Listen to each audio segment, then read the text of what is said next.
বিসমিল্লাহির রহমানির রহিম। এখন মূল্যবান তাফসির পেশ করবেন মুফাসসিরুল কোরআন মাওলানা মুহাদ্দিস হাফেজ মোহাম্মদ আব্দুর রহু M A. Master MM double title তাফসির ও হাদিস বিভাগ, খতিব, কাতলাহার কেন্দ্র জামে মসজিদ, প্রধান শিক্ষক দারুল আরকাম ইবতেদায়ী মাদ্রাসা, টিওরপাড়া, সোনারায়, গাবতলী, বগুড়া। হুজুরের মোবাইল নাম্বার 01730208604। আব্দুল মালেক, লোকটি যদি মাওলানা হয় মাওলানা আব্দুল মালেক। আল্লাহ পাক রব্বুল আলামিনের আসল নাম, জাতিগত সত্তার নাম হলো আল্লাহ। আর বাদ বাকি 99টি নাম আছে আল্লাহ পাক রব্বুল আলামিনের। 99টি নাম হলো আল্লাহ পাক রব্বুল আলামিনের গুণবাচক নাম। বলেন সুবহানাল্লাহ। আল্লাহ পাক রব্বুল আলামিন অন্যান্য গুণবাচক নাম আল্লাহ পাক রব্বুল আলামিন উল্লেখ না করিয়া আল্লাহ পাক কেন শুরু করলেন? সুবহানাল্লাযী আসরা বিআবদিহি লাইলাম মিনাল মাসজিদিল হারামি ইলাল মাসজিদিল আকসা। আল্লাহ পাক কেন বললেন সুবহানা? সুবহানা মানে হলো পবিত্র। আল্লাহ পাক রব্বুল আলামিন সুবহানা উল্লেখ করেছেন যেন মানুষের অন্তরের ভেতর কোনো প্রকার যেন সংশয় সন্দেহের অবকাশ যেন সৃষ্টি না হয়। এই জন্য আল্লাহ পাক রব্বুল আলামিন বললেন সুবহানা। আল্লাহ পাক সমস্ত দোষ ত্রুটি থেকে পবিত্র। বলেন সুবহানাল্লাহ। সমস্ত প্রকার দোষ ত্রুটি থেকে আমার আল্লাহ পাক পবিত্র। বলেন সুবহানাল্লাহ। সুবহানাল্লাযী আসরা, আল্লাযী যিনি আসরা ভ্রমণ করেছেন, লাইলাম মিনাল মাসজিদিল হারামি ইলাল মাসজিদিল আকসা। লাইলুন মানে হলো রাত, আর লাইলান, লাইলান এখানে হলো 2 জবর দেওয়া হয়েছে। এই 2 জবর মানে তানভিন। এখানে শব্দটা এই তানভিন দ্বারা আল্লাহ পাক বুঝাইলেন লাইলান কলিলান। কলিলান শব্দ নয়, কলিলান কোরআনের শব্দ নয়। কলিলান মানে হলো অল্প।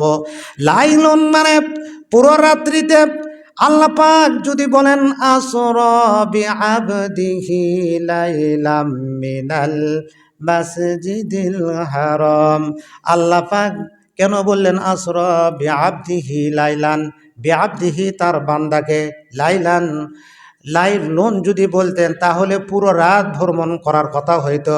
আর লাইলান এখানে 2 জবর দ্বারা আল্লাহ পাক রব্বুল আলামিন বলেছেন পুরো রাত্রিতে নয়, রাতের কিছু অংশের ভিতর আল্লাহ পাক রব্বুল আলামিন তার বান্দা মুহাম্মদ সাল্লাল্লাহু আলাইহি ওয়াসাল্লামকে মসজিদে কাবার মসজিদে হারাম থেকে হাজার হাজার মাইল দূরে মসজিদে আকসায় তাকে ভ্রমণ করায়াছেন। সুবহানাল্লাহ।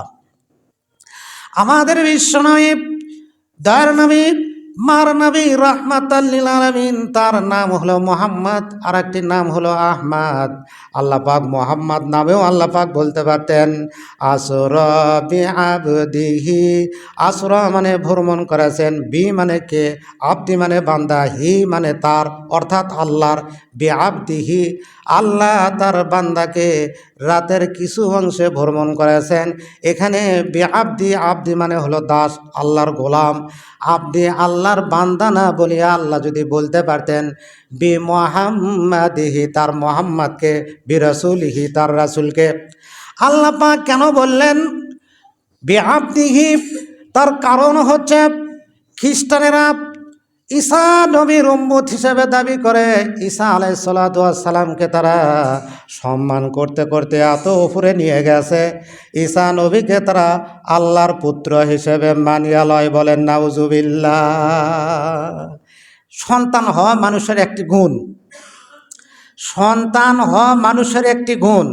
আল্লাহ পাকের আসল নাম হলো আল্লাহ, 99টি নাম হলো আল্লাহ পাকের গুণবাচক নাম। তাহলে আল্লাহ পাক ছিলেন আছেন, থাকবেন। আল্লাহ হলেন চিরঞ্জীব, চিরস্থায়ী। লাম ইয়ালিদ ওয়ালাম ইউলাদ, তাকে কেউ জন্ম দেয় নাই, তিনিও কাউকে জন্ম দেন নাই, বলেন সুবহানাল্লাহ। তাহলে ঈসা নবীর আগে অনেক নবী গেছেন, পরে তো নবী আসবেন। তাহলে আল্লাহর যদি সন্তান হয়তো বলেন নাউজুবিল্লাহ, তাহলে আল্লাহর আগে কেন সন্তান হলো না? যেহেতু আল্লাহ চিরঞ্জীব, আগে ছিলেন, আর পরে কেন সন্তান হচ্ছে না? হঠাৎ করে একটা সন্তান হয়ে কি অসুখ ধরে গেল? সুতরাং আল্লাহ পাক রব্বুল আলামিন বললেন বিআবদিহি লাইলাম মিনাল মাসজিদিল হারাম। আল্লাহ পাক মুহাম্মদ নাম উল্লেখ না করিয়া আল্লাহ পাক তার পরিচয়টা দিয়ে দিলেন, ওই মুহাম্মদ হলো আমার বান্দা। তিনি তার বান্দাকে রাতের কিছু অংশে মসজিদে হারাম থেকে মসজিদে আকসা পর্যন্ত ভ্রমণ করাইয়াছেন, বলেন সুবহানাল্লাহ।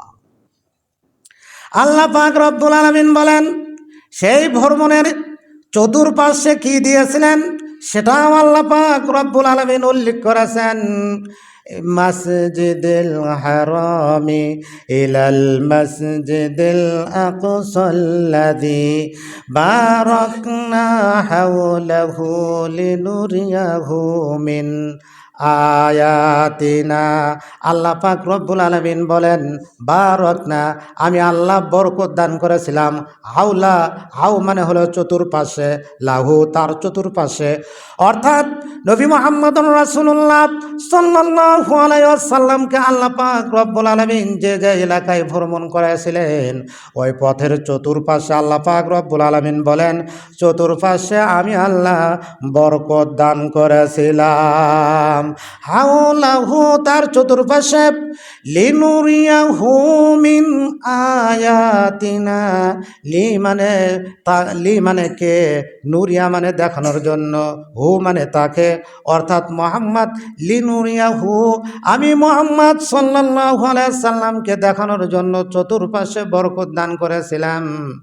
মিন আয়াতিনা, সে বরকতটা হলো মিন আয়াতিনা, আমার কুদরতের নিদর্শন দেখার জন্য আমি আল্লাহ তার চতুর্পাশে বরকত দান করেছিলাম, বলেন সুবহানাল্লাহ।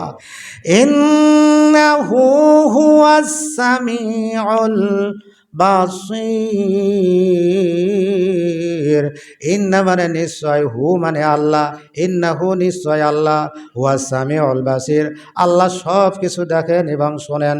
অর্থাৎ আল্লাহ পাক রব্বুল আলামিন সপ্তম জমিনের নিচে, পাথরের নিচেও যদি কোনো পিপিলিকা যদি চলাফেরা করে, ওই পিপিলিকার পায়ের শব্দ আমার আল্লাহ পাক আরশে আজিম থেকে শুনতে পান এবং দেখতে পান, বলেন সুবহানাল্লাহ। আমাদের বিশ্বনবী জনাবে মুহাম্মদুর রাসূলুল্লাহ সাল্লাল্লাহু আলাইহি সাল্লামকে আল্লাহ পাক রব্বুল আলামিন রাতের কিছু অংশে ওই মসজিদে হারাম থেকে মসজিদুল আকসা, যা মক্কা থেকে ওই জেরুজালেম হাজার হাজার মাইলের পথ, আল্লাহ পাক রব্বুল আলামিন রাতের কিছু অংশে কিভাবে ভ্রমণ করাইলেন, এটা কি তার কাল্পনিক কোনো কথা নাকি? এটা কি তার দেখতে ভুল হয়েছে নাকি? এটা কি তার ধ্যান ধারণা নাকি তিনি স্বপ্ন জেগে দেখেছেন? সেটাও আল্লাহ পাক রব্বুল আলামিন পরিষ্কারভাবে বলে দিয়েছেন, যাতে মানুষের অন্তরের ভিতর কোনো সংশয় সন্দেহের অবকাশ সৃষ্টি না হয়, বলেন সুবহানাল্লাহ। আল্লাহ পাক রব্বুল আলামিন 27 পারা 3 নম্বর সূরা সূরাতুন নাজমের আয়াত নম্বর 17 আমার আল্লাহ পাক রব্বুল আলামিন বলে দিয়েছেন, বিসমিল্লাহির রহমানির রহিম। মা সাকাল বাসারু ওয়া মা তাগা লাকাদ রাআ মিন আয়াতি রাব্বিহিল কুবরা। আল্লাহ পাক রব্বুল আলামিন বলেন মা সাগল, কোনো বিভ্রান্তি হয় নাই। বাসারু ওই মোহাম্মদ সাল্লাল্লাহু আলাইহি সাল্লামের চতুর্পাশে আমি আল্লাহ যে কুদরতের নিদর্শন দিয়েছিলাম ভ্রমণ করার সময়, মাজা গলবাসারু, তিনি দেখতে তার চোখে কোনো বিভ্রান্তি সৃষ্টি হয় নাই। অমাতগ, এবং তিনি সীমা লঙ্ঘনও করে নাই। তার দৃষ্টি দেখতে কোনো বিভ্রান্তি হয় নাই এবং তার দৃষ্টি সীমা লঙ্ঘন হয় নাই। লাকাদ রাআ মিন আয়াতি রাব্বিহিল কুবরা, তিনি আল্লাহ পাকের বড় বড় কুদরতের নিদর্শনের ভিতর থেকে বেশ কিছু নিদর্শন তিনি দেখিয়েছেন। বলেন সুবহানাল্লাহ। দুনিয়াতে কি দেখেছেন? আসমানে কি দেখেছেন? আসমানে জান্নাত জাহান্নাম দেখেছেন, হাউজে কাউসার দেখেছেন। আল্লাহর নবী মিরাজ থেকে আসিয়া বলেন, আল্লাহ সব সময় তিনি বলতে থাকতেন, আল্লাহ আমাকে যেন হাউজে কাউসার থেকে যেন বঞ্চিত না করেন। আল্লাহ পাক সূরাতু কাউসার নাজিল করে জানিয়ে দিলেন, ইন্না আ'তাইনাকাল কাউসার, হে রাসূল কাউসারের মালিক আমি আল্লাহ আপনাকে বানিয়ে দিলাম। বলেন সুবহানাল্লাহ। যে কাউসার থেকে, হাউজে কাউসার থেকে এক পেয়ালা শরবত পান করলে 40,000 বছর বা 50,000 বছর লাগুক ওই জান্নাত কিয়ামতের মাঠে অবস্থান করতে যদি হয়, জান্নাতে প্রবেশ করার আগ পর্যন্ত আর কোনো পিপাসার প্রয়োজন হবে না। বলেন সুবহানাল্লাহ। আর দুনিয়াতে তিনি কি কি দেখলেন? তিনি যখন মদিনাতে যখন গেলেন, দেখলেন ঘন পাতলা পাতলা খেজুরের বাগান। জিবরাইল আলাইহিস সালাম বললেন, ইয়া রাসূলুল্লাহ আপনি কি জানেন এটা কোন জায়গা? নবী মুহাম্মদুর রাসূলুল্লাহ সাল্লাল্লাহু আলাইহি ওয়াসাল্লাম বললেন, আমি তো এখানে আসি নাই, এই এলাকাতে আমি ভ্রমণ করি নাই। জিবরাইল আলাইহিস সালাম বললেন, ইয়া রাসূলুল্লাহ ওই মক্কার কাফেরদের অত্যাচারে একদিন মক্কা নগরী ছাড়িয়া এই ইয়াসরিব নগরীতে আপনাকে একদিন আপনাকে আগমন করতে হবে। মক্কা থেকে হিজরত করে এই ইয়াসরিব নগরীতে আপনাকে আসতে হবে। মাদিনাতুন হলো মানে শহর, মাদিনাতুন নবী, নবীর শহর। ওই ইয়াসরিব, ওই মদিনার নাম পূর্বে ছিল ইয়াসরিব। বিশ্বনবী, দর নবী, মার নবী, রাহমাতাল লিল আলামিন যখন মক্কা থেকে মদিনায় যখন হিজরত করলেন, ইয়াসরিবের নাম হয়ে গেল মাদিনাতুন নবী, অর্থাৎ নবীর শহর। বলেন সুবহানাল্লাহ। একদিন আপনাকে মক্কা থেকে মদিনায় হিজরত করতে হবে। এবার জিবরাইল আলাইহিস সালাম বললেন, ইয়া রাসূলুল্লাহ ভ্রমণ করতে করতে বললেন, ইয়া রাসূলুল্লাহ এই এলাকা কি আপনি চেনেন? আমাদের নবী করিম সাল্লাল্লাহু আলাইহি ওয়াসাল্লাম বললেন, জিবরাইল আমি তো এখানে আসি নাই, আমি তো চিনি না। এবার জিবরাইল আলাইহিস সালাম বললেন, ইয়া রাসূলুল্লাহ এখানে আপনি শুকরিয়া আদায় স্বরূপ 2 রাকাত নামাজ পড়ুন, এটা হলো ঈসা নবীর জন্মস্থান। বলেন সুবহানাল্লাহ। এবার ভ্রমণ করতে করতে সংক্ষেপে বলি, তোর পাহাড়ে পৌঁছার পরে জিবরাইল আলাইহিস সালাম বললেন, ইয়া রাসূলুল্লাহ আপনি কি জানেন এটা কোন জায়গা? আমাদের নবী করিম সাল্লাল্লাহু আলাইহি সাল্লাম বললেন, এখানে তো আমি আসি না, এই জায়গা তো আমি চিনি না। এবার জিবরাইল আলাইহিস সালাম বললেন, ইয়া রাসূলুল্লাহ এটা হলো সেই তুর পর্বত, এটা হলো সেই তুর পাহাড় যেখানে মুসা নবী সরাসরি আল্লাহ পাক রব্বুল আলামিনের সঙ্গে এই তুর পাহাড়ে দীর্ঘ 400 বার আল্লাহ পাকের সঙ্গে কথা বলেছেন, কিন্তু একটি বারের জন্য আল্লাহ পাক রব্বুল আলামিন তাকে আরশে আজিমে দাওয়াত দেন নাই। এই তুর পাহাড়ে আল্লাহ পাক রব্বুল আলামিন তার সঙ্গে কথা বলেছেন। আর আল্লাহ পাক রব্বুল আলামিন আপনাকে এতই মহব্বত করেন, আপনাকে এত ভালোবাসেন, সরাসরি আরশে আজিমে আপনাকে আমন্ত্রণ জানাইছেন। বলেন সুবহানাল্লাহ। সেখান থেকে তিনি বাইতুল মুকদ্দাসের 2 রাকাত নামাজ পড়লেন।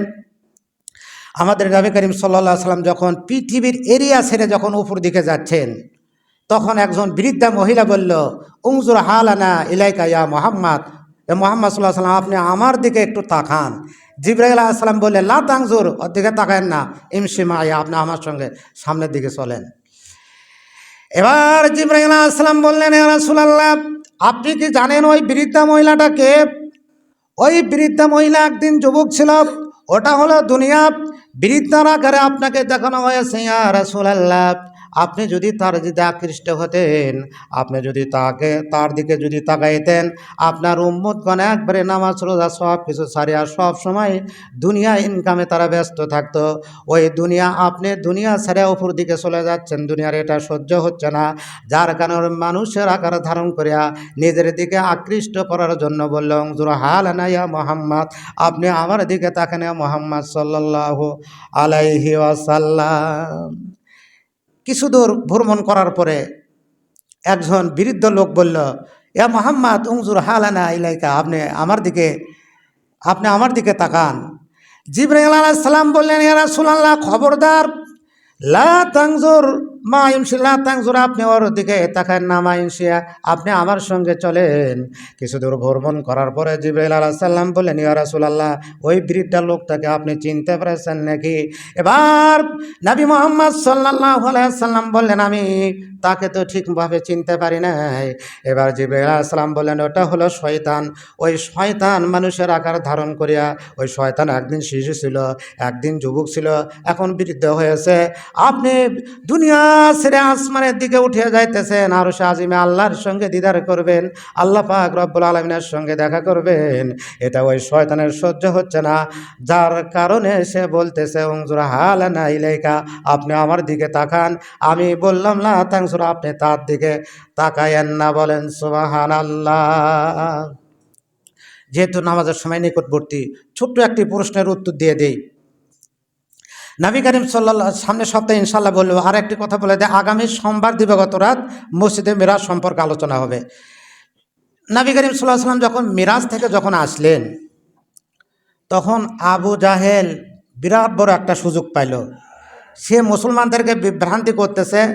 সর্বপ্রথম আবু বকর সিদ্দিক রাদিয়াল্লাহু তাআলা আনহুকে যায় বলতেছে, আবু বকর, তুমি কি শুনছ ওই মুহাম্মদ সাল্লাল্লাহু আলাইহি ওয়াসাল্লাম এতদিন যা বলছে তোমরা নাই মানে লেছো, এই কথা কেউ কি মানবে? তিনি নাকি রাতের কিছু অংশে মসজিদে হারাম থেকে মসজিদুল আকসা, জেরুজালেম কয়েক হাজার মাইলের পথ, আবার সেখান থেকে সপ্তম আসমানের উপরে উঠে গেছে। আবু বকর সিদ্দিক রাদিয়াল্লাহু তাআলা আনহু বললেন, এটা যদি মুহাম্মদ সাল্লাল্লাহু আলাইহি ওয়াসাল্লাম বলে থাকে, তাহলে আমি তাকে প্রশ্ন করা ছাড়াই আমি তা বিশ্বাস করে নিলাম। বলেন সুবহানাল্লাহ। তো যাই হোক, এই প্রশ্নের উত্তর দিতে গেলেও সময় লাগবে। সংক্ষেপে আমাদের অন্তরের ভিতর যেন দৃঢ় বিশ্বাস, আমরা তো অবশ্যই বিশ্বাস করি, কিন্তু আমাদের বিশ্বাস যেন পাকাপোক্ত হয়। ওই আবু জাহেল সিরিয়া দেশে ব্যবসা করার জন্য গিয়েছে। সিরিয়া দেশের সৈনিকেরা ওই মক্কার বণিক কাফিলাকে গ্রেফতার করিয়া সিরিয়া দেশের বাদশার নিকটে উপস্থিত করছে। সিরিয়া দেশের বাদশা আবু জাহেলকে জিজ্ঞেস করছে, তোমার নাম কি? আবু জাহেল বলছে, আমার নাম আবুল হেকাম। সিরিয়া দেশের বাদশা বলতেছে, আমি তোমার নিকটে জানতে চাই, তোমার এলাকায় মোহাম্মদ নামক একজন লোক নবীর দাবি করছেন, তুমি তার সম্পর্কে একটু বলো। আবু জাহেল বলতেছে, আমি হলাম মক্কার সর্দার, আমি মোহাম্মদ সাল্লাল্লাহু আলাইহি সাল্লামকে ভালোভাবে চিনি। আবু জাহেল বলতেছে, আমি যদি মিথ্যা কথা বলি, বাদশাহ দরবারে কোনো ব্যক্তি, অনেক জ্ঞানবান ব্যক্তি, পণ্ডিত ব্যক্তি উপস্থিত আছেন, আমার কথা যদি মিথ্যা প্রতিপন্ন হয়, তাহলে আমি কুরাইশ বংশের একজন লিডার, আমারও সম্মান থাকবে না, কুরাইশ বংশের কোনো সম্মান থাকবে না। আর যদি সত্য কথা বলি, তাদের ভয়, তারা যদি মুসলমান হয়ে যায়। আবু জাহেল মাথাটা নিচ দিক করিয়া মাথাটা উঠাইয়া বলতেছে, বাদশাহ নামদার, কি আর বলবো, ওই মুহাম্মদ সাল্লাল্লাহু আলাইহি সাল্লাম এমন কিছু কথা বলে যা ছোট বাচ্চারাও বিশ্বাস করবে না। বলেন নাউজুবিল্লাহ। তখন বাদশাহ বলতেছে, কেমন?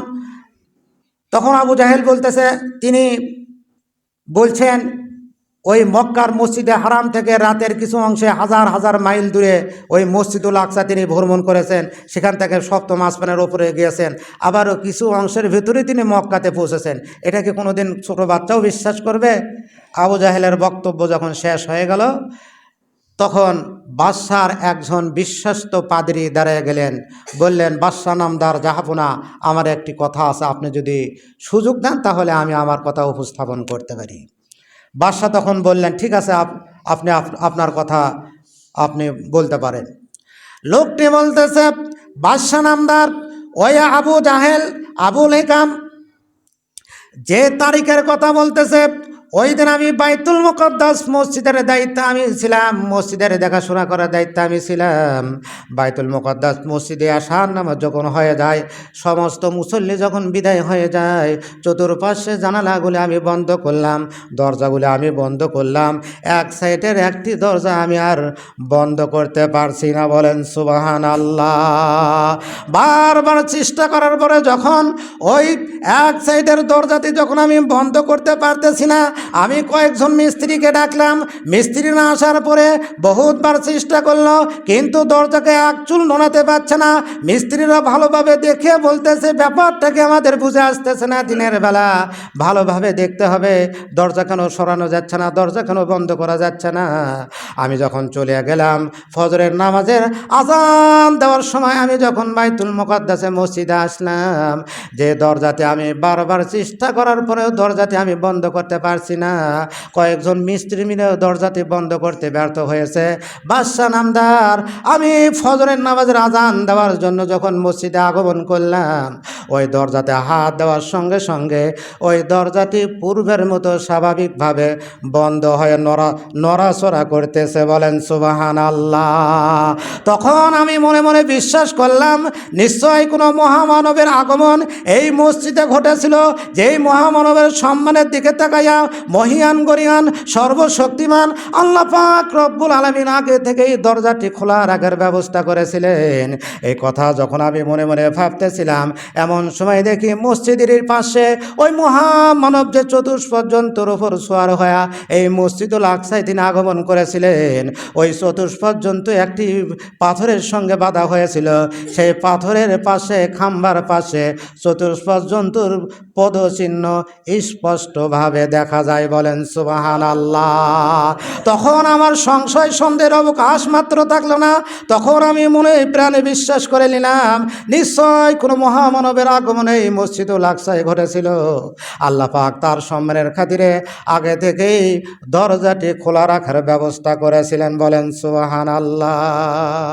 সুতরাং আগামী সোমবার দিবাগত রাত মিরাজ সম্পর্কে আলোচনা করা হবে। যারা সুন্নত পড়েন না, সুন্নত পড়ার সুযোগ দেওয়া হলো। আসসালামু আলাইকুম ওয়া রাহমাতুল্লাহ।